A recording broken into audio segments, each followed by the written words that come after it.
اعوذ باللہ من الشیطان الرجیم بسم اللہ الرحمن الرحیم والعصر ان الانسان لفی خسر الا الذین آمنوا وعملوا الصالحات وتواصوا بالحق وتواصوا بالصبر۔ زمانے کی قسم، انسان در حقیقت بڑے خسارے میں ہے سوائے ان لوگوں کے جو ایمان لائے اور نیک اعمال کرتے رہے اور ایک دوسرے کو حق کی نصیحت اور صبر کی تلقین کرتے رہے۔ محترم حضرات، ابھی میں نے آپ کے سامنے سورہ عصر کی تلاوت کی اور اس کا معنی پڑھا۔ یہ سورہ عصر بعض کے نزدیک ایک مدنی سورت میں شمار ہے اور بعض اسے جو ہے بلکہ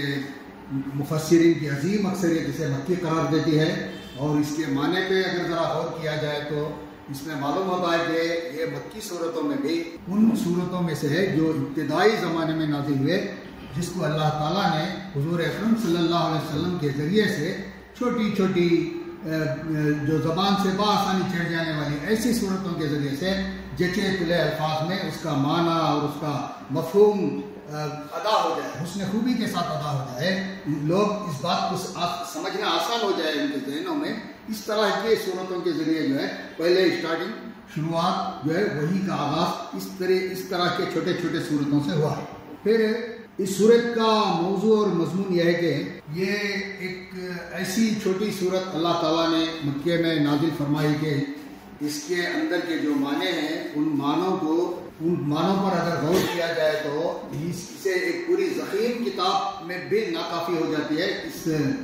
اس صورت کو سمجھنے کے لیے، اس کی گہرائیاں میں بدلنے کے لیے۔ تو اور پھر اس میں دو ٹوک الفاظ میں اللہ تعالیٰ نے بتا دیا ہے کہ بھلائی کا راستہ کون سا ہے اور خسران یعنی کہ نفع کا راستہ کون سا ہے اور خسران کا راستہ لاسٹ جو وہ راستہ کون سا ہے۔ اس میں اللہ تعالیٰ نے تباہی اور بربادی کا، فلاح کا راستے کے بارے میں اس میں بتایا ہے۔ امام شافعی رحمۃ اللہ علیہ کہتے ہیں کہ یہ صورت صرف یہ ایک صورت نازل کر دی جاتی ہے لوگوں کو سمجھنے کے لیے تو ہدایت کے لیے ایک صورت ہی کافی ہو جاتی ہے، اور اس صورت کے بارے میں صحابہ کرام اجمعین کی اہمیت اس بات سے پتہ چلتا ہے کہ جب دو صحابہ آپس میں ملتے تو جب تک یہ صورت جو ہے ایک دوسرے کو نہیں سنا لیتے وہ تب تک وہ جدا نہیں ہوتے۔ تو یہ سورہ عصر کی کچھ جو انٹروڈکشن میں نے آپ کے سامنے بیان کی ہے۔ ابھی سورت کے بارے میں والعصر، زمانے کی قسم، انسان در حقیقت بڑے خسارے میں ہے سوائے ان لوگوں کے جو ایمان لائے اور نیک اعمال کرتے رہے اور ایک دوسرے کو حق کی نصیحت اور صبر کی تلقین کرتے رہے۔ اس سورہ کے اندر جو چند جملوں کی یہ صورت ہے،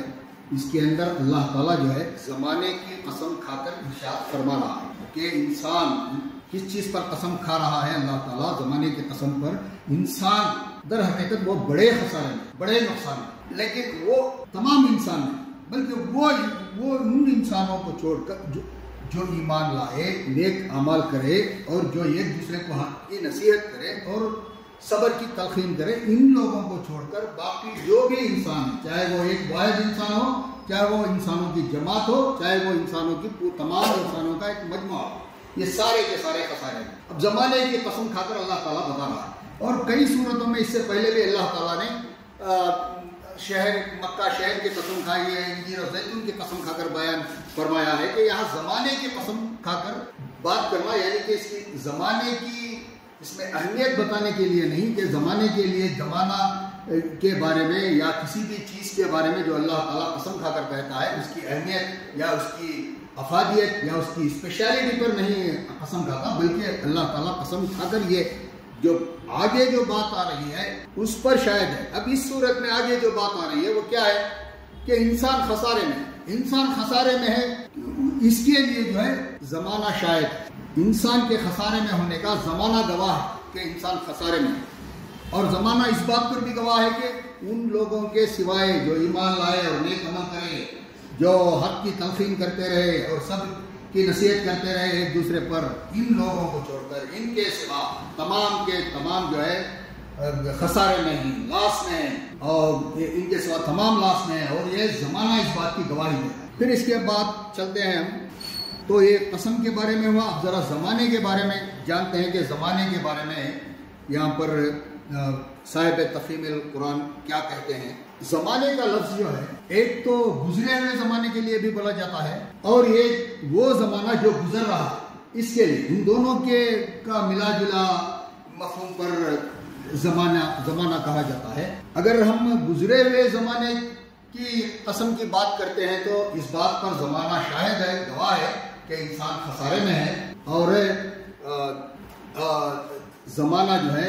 یہ ایک لمبی مدت کا نام نہیں ہے۔ اب جو حال میں جو ہمارا ٹائم ہے، جو ہمیں دیا گیا ہے یہ ٹائم، یہ کوئی لمبی مدت کا نام نہیں ہے، بلکہ ماضی ایک لمبی مدت ہے، مستقبل ایک لمبی مدت ہے، لیکن حال جو ہے، پریزنٹ جو ہے، وہ ایک بہت شارٹ ٹرم ہے، بہت شارٹ پیریڈ ہے۔ تو یہاں پر جو ہے اگر زمانے کی قسم یعنی کہ گزرے ہوئے زمانے کی قسم کھا کر کہا جاتا ہے تو یہی کہ تاریخ کی کتابیں اٹھا کر دیکھو، پچھلے انبیاء کے قصے اٹھا کر دیکھو، یہی نہیں بلکہ وہ صحابہ کرام وغیرہ کے حکایات وغیرہ اٹھا کر دیکھو تو تمہیں معلوم ہوگا کہ کون خسارے میں تھے۔ یہ تو زمانہ ہی ہے نا جو ہم پڑھ رہے ہیں، یہ 1400 سال پہلے والی کتاب ہم پڑھ رہے ہیں، اور اس میں یہ بات کی گواہی دی جا رہی ہے کہ اس پر جو لوگ عمل کرے، یہ جن کے اندر یہ 4 صفات تھے، وہی جو ہے اس خسارے سے بچے ہوئے تھے۔ باقی لوگ جو ہے اس خسارے میں ملوث تھے، اس خسارے میں انہوں نے اپنے آپ کو، اپنے تمام سرمایہ کو تباہ کر لیا، کیونکہ اللہ تعالیٰ نے ان کو وقت دیا تھا، ان کو مہلت دی تھی، ان کو ٹائم دیا تھا، ان کو عمل کرنے کے لیے جو چیزیں ان کے سامنے مہیا تھی، جس طرح صحابہ کرام کے سامنے بھی وہی زمانہ تھا، وہی پیریڈ تھا، میرے لیے بھی جس طرح 24 گھنٹے کا وقت ہے، میرے مقامی کے لیے بھی 24 گھنٹے کا وقت ہے، آپ تمام لوگوں کے لیے، چاہے امیر ہو، غریب ہو، کالا ہو، گورا ہو، انڈین ہو یا پھر کسی اور ملک کا شہری ہو، سب کے لیے 24 گھنٹے کا وقت دیا گیا ہے، اور ان اوقات میں، ان اپنی زندگی کی تمام اوقات، تمام پیریڈ میں اس کے لیے یہ بھی بتا دیا ہے کہ اسے یہاں پر کیا کرنا ہے، کیا نہیں کرنا ہے، کن چیزوں سے بچنا ہے، کن چیزوں کو اختیار کرنا ہے، کن چیزوں کو کرنے سے کامیاب ہوگا، اور کون سی 4 چیزوں کو اپنانے سے وہ کامیاب رہے گا، وہ لاس سے بچے گا، اس کا لاس نہیں ہوگا بلکہ وہ نفع میں رہے گا۔ یہ 4 چیزیں یہاں پر چھوٹے انداز میں اللہ تعالیٰ جو ہے حضور اکرم صلی اللہ علیہ وسلم کے ذریعے بتا رہا ہے کہ یہ 4 چیزیں جو جن لوگوں کے اندر نہیں ہیں وہ لوگ جو ہے بڑے خسارے میں ہیں۔ یہاں پر دیکھتے ہیں کہ وقت، زمانہ کیسے آتا ہے؟ وہ سیکنڈ کے حساب سے آتا ہے، ایک سیکنڈ کے حساب سے آتا ہے۔ وہ جو آنے والا ہے وہی ہے مستقبل، جو آ چکا ہے، جو آیا ہوا ہے، ہمارے ساتھ ہے، وہ گزر رہا ہے، وہی ہے وقت، اور جو گزر گیا وہی ماضی ہے۔ اس طرح سے جو ہے سیکنڈ، لمحے آ رہے ہیں، اور لمحے بن رہے ہیں، اور لمحے جا رہے ہیں، یعنی کہ مستقبل جو ہے آ کر حال بن رہا ہے، حال جاتے ہوئے جو ہے ماضی بنتا چلا جا رہا ہے، اور یہ جو ہے لاکھوں سال سے اسی طرح سے چل رہا ہے، اور اس کے لیے جو ہے یہ زمانہ گواہ ہے، زمانہ شیورٹی ہے، زمانہ اس بات کی کا گواہ ہے کہ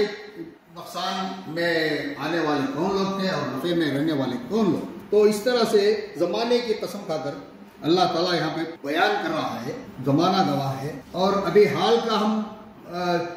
ہم ایسے ہی سمجھیں گے کہ یہ صورت جو ہے ہمیں کیا بتاتی ہے۔ یہ صورت ایسے ہی ہے کہ ایک طالب علم ایگزام ہال میں، طالب علم بیٹھے ایگزام دے رہے ہیں، اور چند لوگ جو ہے اس کو دوسرے کھیل میں مشغول ہیں، تو انہیں جو ہے ماسٹر بتاتا ہے کہ دیکھو وقت، گھڑی کی طرف صرف اشارہ کرتا ہے کہ تم کیا کر رہے ہو، دیکھو وقت تمہارا کیا ہو رہا ہے۔ تو یہی ہے اس میں حال میں جو بیان کرنے کا اللہ تعالیٰ سورہ عصر کے ذریعے ہمیں بتا رہا ہے، بھئی تم ذرا اس گھڑی پر دیکھو، یہ تمہارا جو زمانہ ہے، جو تم پر گزر رہا ہے، اس زمانے کی قدر کرو، اس میں اپنے ایگزام کو صحیح طریقے سے، صحیح ڈھنگ سے اس کا استعمال کرو۔ اس کی جیسے پیریڈ ختم ہوگی، جیسے تمہاری روح قبض ہو جائے گی، پھر تمہارے لیے وقت نہیں رہے گا، وقت نہیں بچے گا، کوئی عمل کرنا چاہو گے تو نہیں۔ اسی طرح جس طرح سے ایک طالب علم جو ہے ایگزام ہال سے ذرا باہر چلا گیا، اور 4-5 سوالات کی جواب بھی آ رہے ہیں، اور وہ لکھنا چاہے گا تب بھی نہیں لکھ پائے گا۔ اسی طرح سے ہمیں یہ سورت کے ذریعے اللہ تعالیٰ بتا رہا ہے کہ تم جو ہے اس زمانے میں جو گزر رہا ہے، اس زمانے کی قدر کرو۔ پہلے لوگوں نے بھی اپنے اوقات میں جو قدر کیا وہ جو ہے خسارے سے بچے رہے، اور جنہوں نے ان اوقات کی ناقدری کی وہ لوگ خسارے میں پڑے رہے۔ تو پھر اب اللہ تعالیٰ ایک سیکنڈ جو وقت ہے، سیکنڈ بھی ایک وقت کا ایک بڑا حصہ ہے۔ وہ سائنس کے ذریعے ایسا بھی ہے کہ روشنی جو ہے 1 سیکنڈ میں 1,86,000 میل رفتار سے اس کی رفتار ہے، ایک سیکنڈ کی ویلیو ہے، یعنی کہ روشنی کی ویلیو یہ ہے، لیکن اللہ کا جو انسانوں نے کھوج کیا ہے وہ یہ روشنی کی اسپیڈ کھوج کی ہے، لیکن اللہ تعالیٰ کے پاس اور بھی دوسری شاید اس سے بھی زیادہ تیز رفتار کی چیزیں ہوں گی جو اس سے بھی زیادہ ایک سیکنڈ میں بہت دور تک جانے والی ہوں۔ تو اس طرح سے بھی جو ہے وقت کی اہمیت، ایک سیکنڈ میں کیا کچھ کر سکتے ہیں، اسی طرح سے ایک بے شمار بڑا وقت دیا ہے، لیکن وہ ہمارے ماضی اور مستقبل کے حساب سے بہت کم وقت ہے۔ جو حال میں جو گزر رہا ہے زمانہ، یہ وقت جو ہے بہت کم ہے، بہت لمیٹڈ ہے۔ اس کی جو ناقدری کریں گے وہ خسارے میں رہیں گے۔ اس صورت میں امام راضی نے اپنے بزرگ کا قصہ نقل کیا ہے کہ انہوں نے والعصر ان الانسان لفی خسر، اس صورت کا مطلب ایک برف فروش سے انہوں نے سیکھا۔ اس کا مطلب وہ بازار میں چلا رہا ہے اور کہہ رہا ہے کہ بھائیو مجھ پر رحم کرو، میرا سرمایہ حیات بھلا جا رہا ہے، بھائیو مجھ پر رحم کرو، میرا سرمایہ حیات بھلا جا رہا ہے۔ انہوں نے وہاں پہ والعصر کا مطلب سمجھا کہ انسان خسارے میں ہے، زمانے کی قسم، یعنی کہ وہ برف کی طرح جو ہے یہ زمانہ جو ہے گھل رہا ہے، جس نے قدر نہ کی اور جو قدر کر رہا ہے، دونوں کا زمانہ جو ہے برف کی مانند گھل رہا ہے۔ اب اس میں جو لوگ اچھے کام کیے وہ جو ہے ایک نفع بخش سودے میں آ جائیں گے، اور جو اس کے خلاف کام کیے، ان چار جو اللہ تعالیٰ نے بتائے ہیں کہ ایمان، عمل صالح اور صبر کی تلقین اور حق کی تلقین، حق کی نصیحت، یہ ان اوصاف سے خالی جو لوگ تھے وہ لوگ جو ہے تباہ و برباد ہو گئے۔ تو عیش فروش کے ذریعے سے بھی معلوم ہو رہا ہے کہ وہ جس طرح سے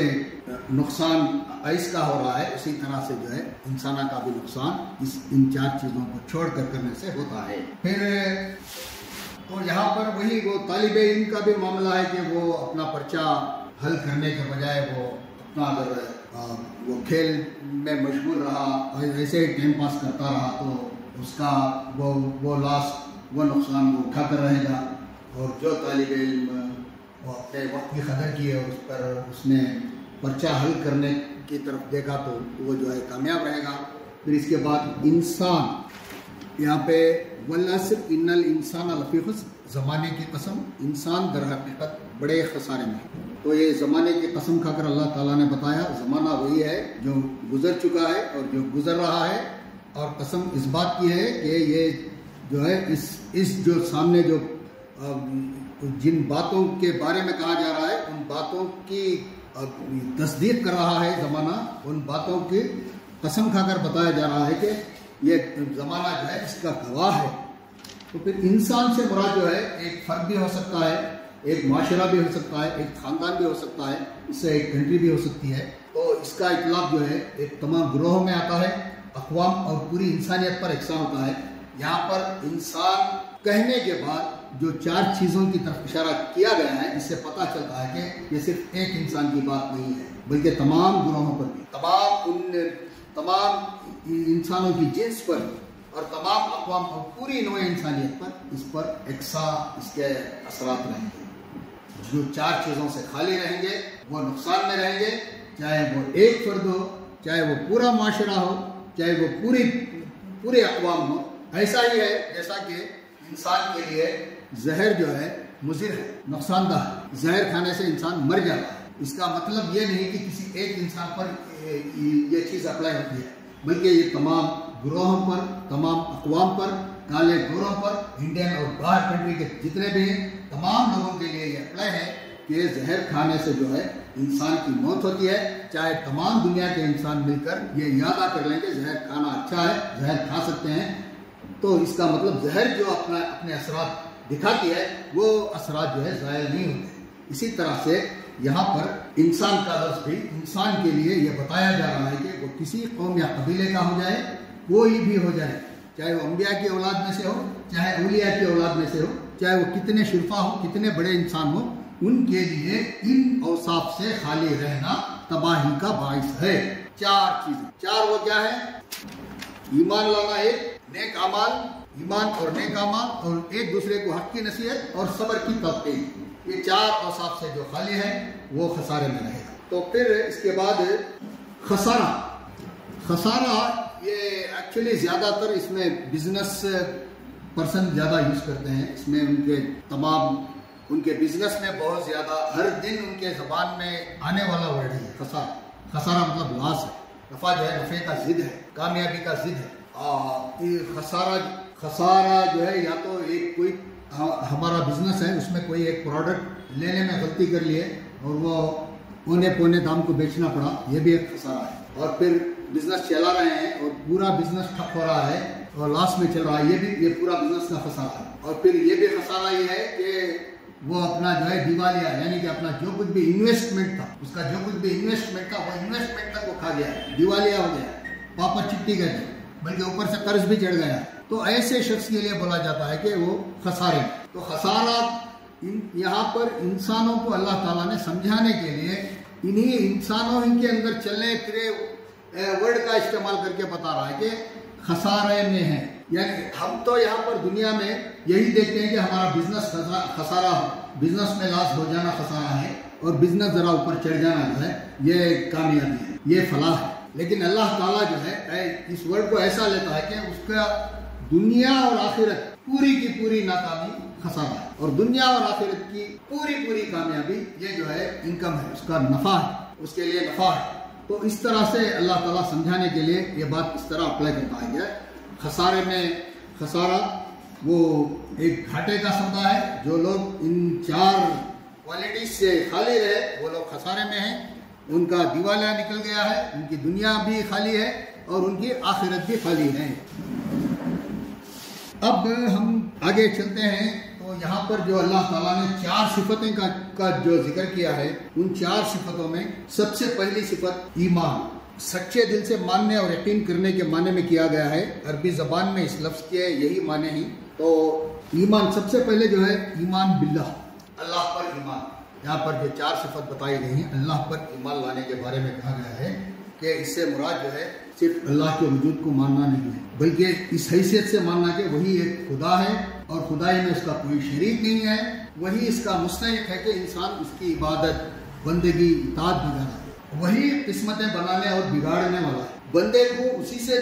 دعا مانگنی چاہیے. یہ ایمان باللہ کے ڈیفینیشن میں یہ باتیں آتی ہیں, اور اسی پر توکل کرنا چاہیے. وہی حکم دینے اور منع کرنے والا ہے. کسی چیز کا حکم دینے کا اختیار اسی کے ہاتھ میں ہے, کسی چیز کو منع کرنے کا اختیار بھی اسی کے ہاتھ. اگر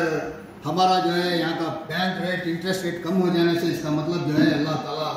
زیادہ سود لینے سے منع کر رہا ہے, کم سود پر آ گیا, ایسے نہیں ہے. اور جو کچھ اللہ کے احکام ہیں, اللہ کے احکام پر عمل, اللہ پر ایمان لانے کا مطلب یہی ہے کہ اللہ کے جو چیز, جو حدود بتائے ہیں, ان حدود کی پوری پابندی کی جائے. ایسا نہیں کہ ایک حصے پر عمل کیا اور دوسرے حصے پر چھوڑ دیا. بندے کا فرض ہے کہ اس کے حکم کی اطاعت کرے اور جس چیز سے اس نے منع کیا ہے اس سے رک جائے. وہ سب کچھ دیکھنے اور سننے والا ہے. اس سے انسان کا کوئی فعل تو درکنار, یعنی کہ کوئی اس کا ورک, اس کا کام تو درکنار, وہ مقصد جو جس مقصد کے لیے وہ کام کیا ہے, یا پھر وہ اپنے اندر کوئی ایک مقصد رکھتا ہے تو وہ مقصد, اور وہ نیت بھی مخفی نہیں ہے, جو نیت اس نے اپنے اندر رکھا ہے. تو اور جس کے ساتھ ثانیہ سیکنڈری کا ہے رسول کو ماننا, اس حیثیت سے کہ وہ اللہ تعالیٰ کا مامور کیا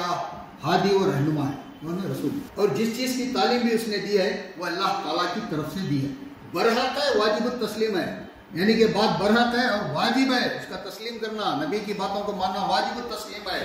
اسی ایمان بالرسالت میں, یہی ایمان بالرسالت میں ملائکہ, انبیاء, کتب الہیہ پر اور خود قرآن پر بھی ایمان لانا شامل ہے, کیونکہ یہ ان تعلیمات میں سے ہے جو اللہ کے رسول نے دی ہے. ثالث,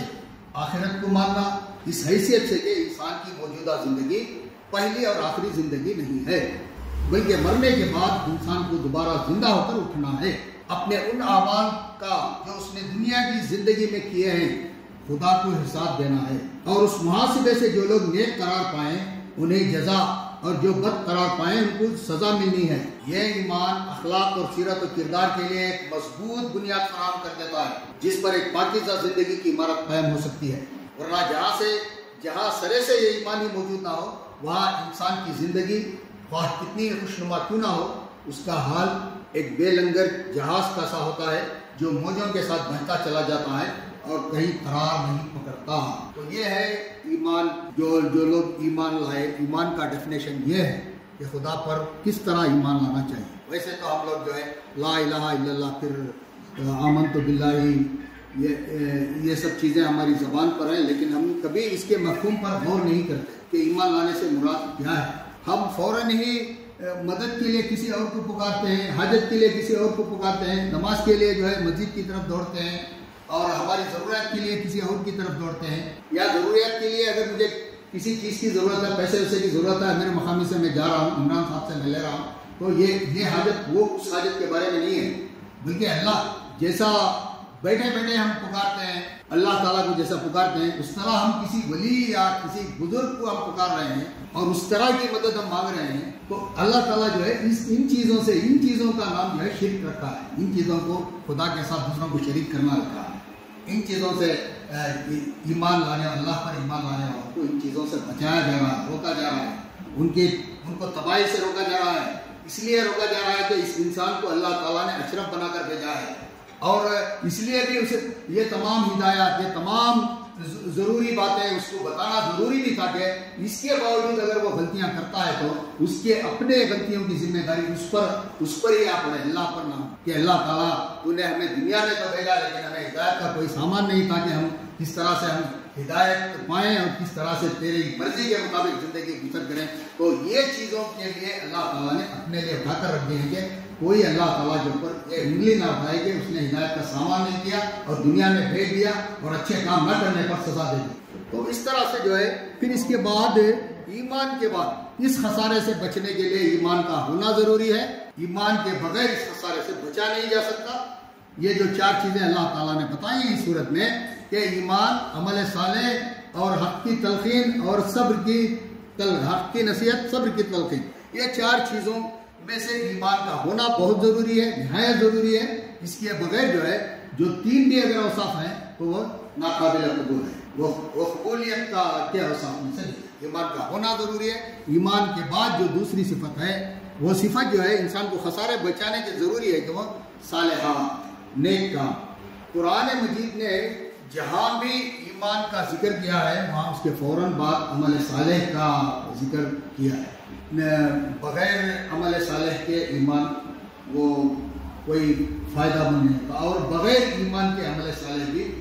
کسی کام کا نہیں ہے. اب ہم یہاں پر دیکھتے ہیں کہ آج جو ہندوستان کے اندر INDIA کا ایک بہت سی تنظیموں کا ایک گٹھ جوڑ بنا ہے جو لوک سبھا الیکشن کے لیے لڑنے کے لیے, اور انہوں نے کچھ فسطائی طاقتیں اور جو BJP کے فیور کا میڈیا ہے ان سے غالباً 14 میڈیا سے بائیکاٹ کیا ہے. ان لوگوں کو بلانا نہیں ہے, ان کو انٹرویو وغیرہ نہیں دینا ہے, اس طرح کا کوئی قدم اٹھایا. حالانکہ وہ بہت اچھا قدم ہے. اور یہاں ریاست کرناٹک میں بھی دیکھتے ہیں کہ یہاں پر جو ہے خواتین کے لیے بس کی سہولت فری ہے, اور بہت کچھ ایسے اقدام کیے ہیں جو پچھلی سرکاروں سے بہت اچھے ہیں. لیکن یہ سب باوجود کتنے بھی اچھے کام ہوں, اگر یہ ایمان کے بغیر ہے تو یہ کوئی ان کے لیے کارآمد نہیں ہے. اور اللہ تعالیٰ اس بات کی گارنٹی بھی نہیں دیتا کہ ایمان کے بغیر کا جو بھی عمل ہے, جتنا بڑا اچھا عمل ہے, اس کے اللہ تعالیٰ کے پاس کوئی اجر ہے. یہ اللہ تعالیٰ نے کہیں بھی اس کا وعدہ نہیں کیا ہے.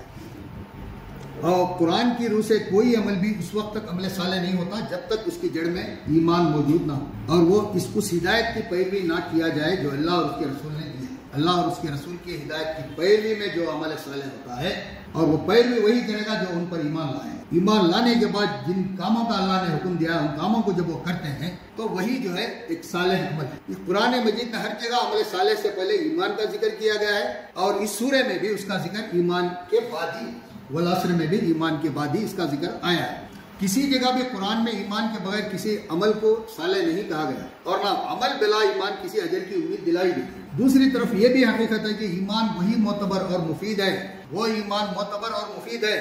جس کے صادق ہونے کا ثبوت انسان اپنے عمل سے پیش کرے. انسان کا اپنا عمل بتا رہا ہے کہ وہ جس پر ایمان لایا ہے اس پر صادق ہے, سچا ہے, اس پر یقین ہے, یا ایسا کھوکھلا دعویٰ کر رہا ہے. ورنہ ایمان بلا عمل صالح محض ایک دعویٰ ہے جس کی تردید, جس کا ریجیکٹ انسان خود کر دیتا ہے جب وہ اس دعوے کے باوجود اللہ اور رسول کے بتائے ہوئے طریقے سے ہٹ کر چلتا ہے. یعنی کہ ایمان تو لاتا ہے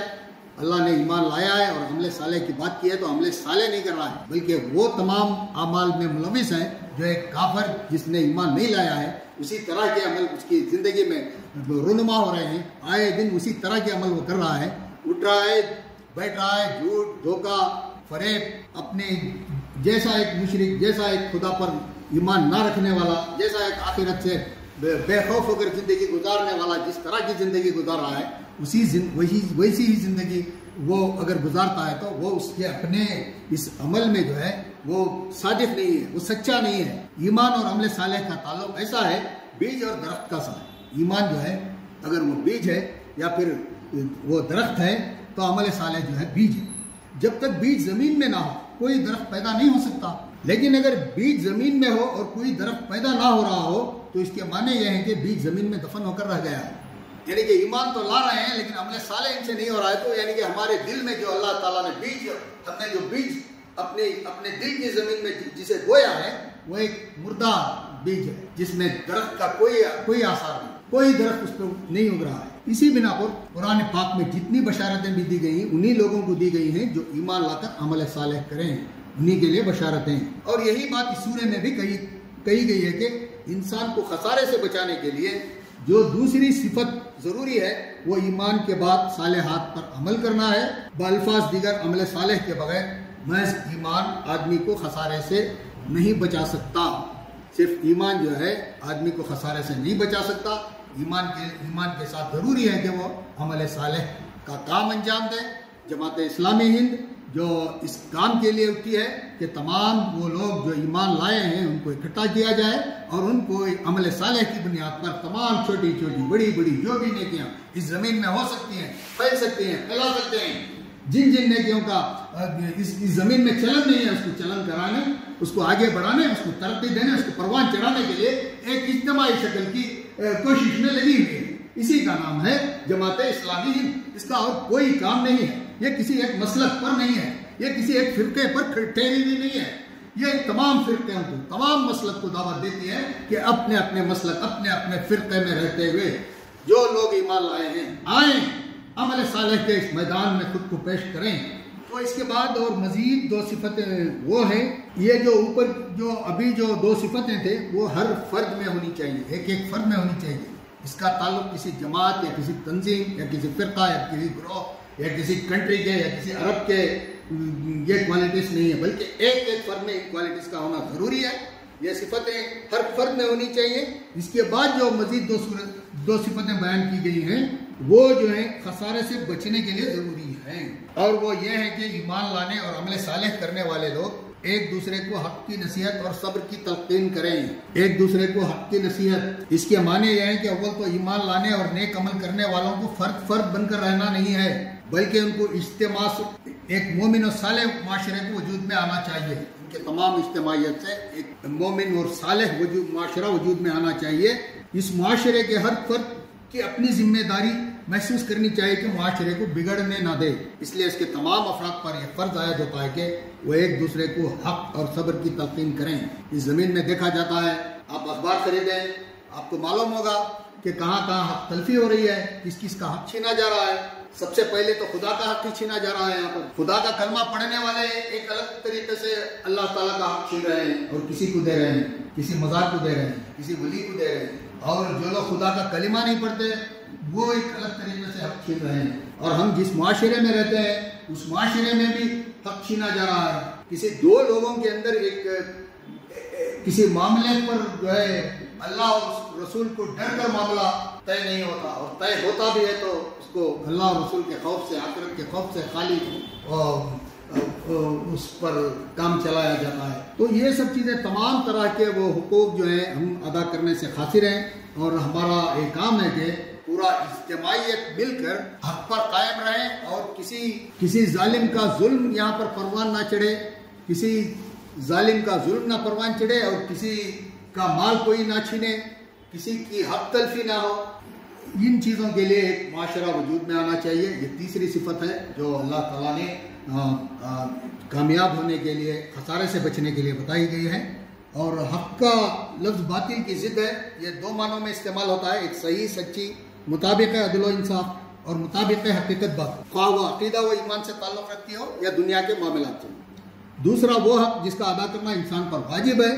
خواہ وہ خدا کا حق ہو یا بندوں کا حق یا خود اپنے نفس کا حق۔ بس ایک دوسرے کو حق کی نصیحت کرنے کا مطلب یہ ہے کہ اہل ایمان کا یہ معاشرہ ایسا بے حس نہ ہو کہ اس میں باطل سر اٹھا رہا ہو اور حق کے خلاف کام کیے جا رہے ہیں، مگر لوگ خاموشی کے ساتھ اس کا تماشا دیکھتے رہیں، بلکہ اس معاشرے میں یہ روح جاری و ساری رہے کہ جب اور جہاں بھی باطل سر اٹھائے،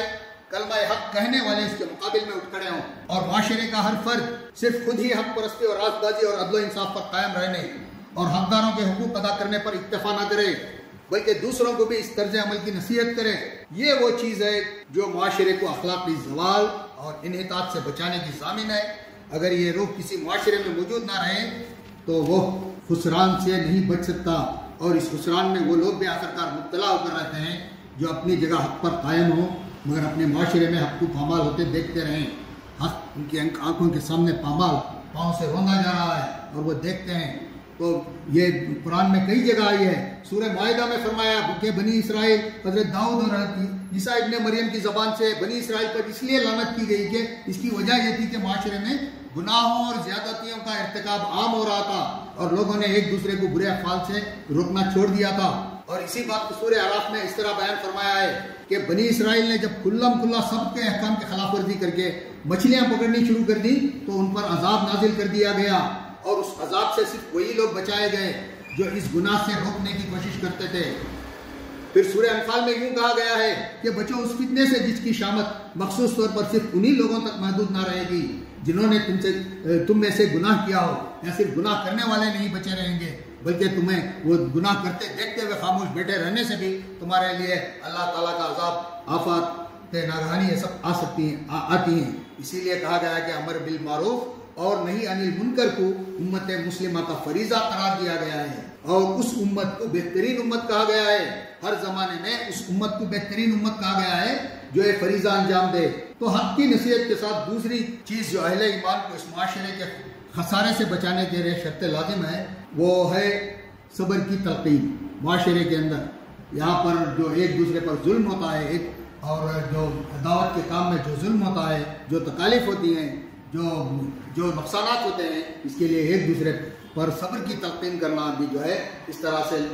اس معاشرے کو مضبوط پکڑے ہوئے ہوتا ہے، اور معاشرہ بھی ترقی پذیر ہوتا ہے، اور وہ دنیا میں بھی کامیاب ہوتا ہے۔ دنیا میں بھی اس کا وہ لاس میں نہیں رہتا، خسران نہیں رہتا، بلکہ دنیا میں بھی اس کی فلاح ہوتی ہے، اور دنیا سے لے کر آخرت تک بھی اس کی فلاح، کامیابیاں اس کے قدم چومتی رہتی ہیں۔ آج بھی ہم دیکھتے ہیں صحابہ کرام رضی اللہ تعالیٰ عنہ اجمعین کو ہم لوگ یاد کرتے ہیں، ان کے ناموں سے یاد کرتے ہیں۔ بہت سے ایسے لوگ ہیں جو سید ہیں، بہت سے ایسے لوگ ہیں کہ جو وہ شیخ ہیں، شیخ فاروقی ہیں، شیخ صدیقی ہیں۔ اسی طرح جو ہے اپنے ان کے لیے فخریہ یہ ہے کہ ہم سید ہیں، اور فخریہ یہ ہے کہ وہ صدیقی ہیں، وہ فاروقی ہیں، وہ عثمانی ہیں، وغیرہ وغیرہ۔ اس طرح کے چیزیں جو ہے اپنے لیے اڈاپٹ کرتے ہیں، لیکن ہم کہیں بھی نہیں دیکھتے کہ یہ خاندان جو ہے فرعون سے چل کر آ رہا ہے، یہ خاندان ابو لہب سے چل کر آ رہا ہے، یہ ابو جہل سے چل کر آ رہا ہے۔ حالانکہ ان کی اولاد آج بھی دنیا میں ہے، لیکن انہوں نے اپنے آپ کو اپنے باپ دادا کی ان کوالٹیز سے اپنے آپ کو ہٹا لیا اور اپنے آپ اس کو ختم کر لیا۔ خود ان کے بچوں کو آج نہیں معلوم کہ وہ کن کے خاندان سے ہیں۔ تو اس طرح سے دنیا اور آخرت تک بھی فلاح ہی فلاح ہے۔ خسران سے بچے رہیں گے جن کے اندر یہ چار اوصاف رہیں گے، ایمان لائیں اور عمل صالح کریں اور حق کی تلقین کریں اور صبر کی نصیحت کرتے رہیں۔ تو میرا آج کا یہ درس قرآن میں نے کچھ وقت زیادہ لے لیا ہے، معافی چاہتا ہوں۔